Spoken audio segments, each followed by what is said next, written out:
Well, hello there. Nice of you to stop by.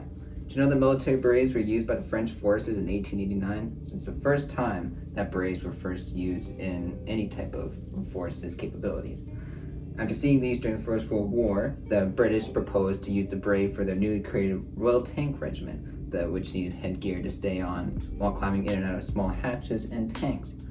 There also can be used by the Canadian Armed Forces, which a lot of them use today, which are not limited to the blue color, which is the Air Force, black, which is the armored, yours truly. It can be such as Canadian Forces green, maroon, and tan, and many other colors.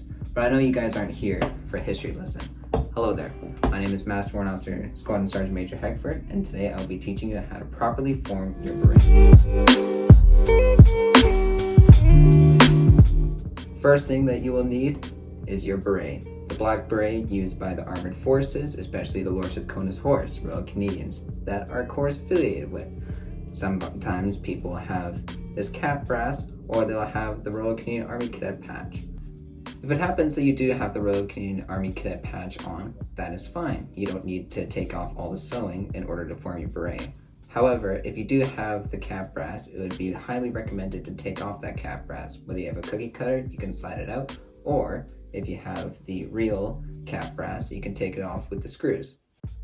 And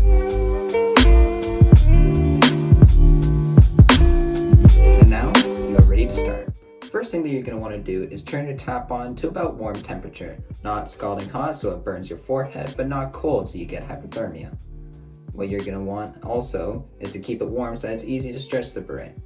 There are many methods for forming the beret. The one that I primarily use is going to the shower when it's a nice comfortable warm temperature and forming my beret there, so that way the entirety of the beret can get wet, I can form it there, and it's also nice because I can get myself a little bit of a shower.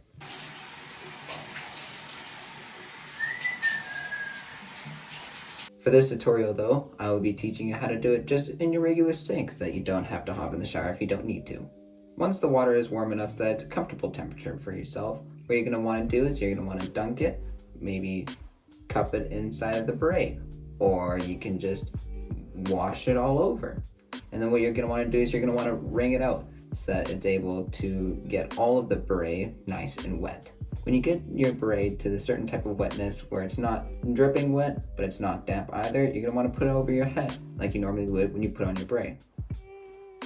Make sure that the cardboard cutout is over your left eye like you would when you normally wear your beret. Once it gets comfortable and to the right diameters above the eyebrow, what you're going to want to do, hold one side, pull down on the other. Yes, your hair will get wet, but that is a-okay. You're going to want to make sure as well that this right hand side of the beret doesn't keep coming down as you are tugging on the beret, so maybe put your thumb underneath as you pull down.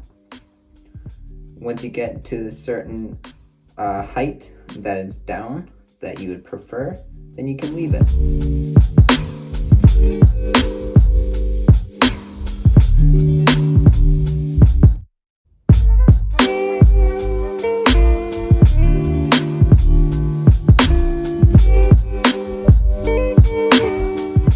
Has gotten semi-dry, so you're able to take it off, but it's still a little bit wet. What you can do is you can place it on a countertop. Make sure that the beret is actually sitting on the countertop. You can also have this little excess that you pulled down hanging off, so it keeps that in form and it doesn't bunch up when it dries. Thank you to everybody who watched my tutorial. I hope this really helps you and improves your beret forming. Again, my name is Master Warrant Officer Squadron Sergeant Major Heckford, and I will see you guys in the next tutorial. Have a good one.